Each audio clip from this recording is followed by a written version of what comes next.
আমরা দেখেছি উনি হাসিনা দেশে অনেক কর্মকাণ্ড ঘটিয়েছে। যদি সাধারণ বিষয় ফাঁসি হয়ে থাকে তাহলে এইসব জানা অজানা কর্মকাণ্ডের জন্য উনি হাসিনাকে 100 বার ফাঁসি করা উচিত।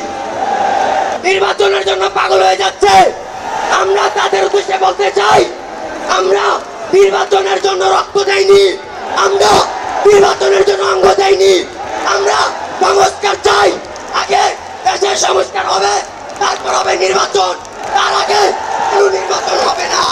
মোদী সরকারকে বলতে চাই, শুনে রাখুন, এটা খুনি হাসিনার দেশ না, এটা বৈষম্যবিরোধী ছাত্র আন্দোলনের জনতার দেশ।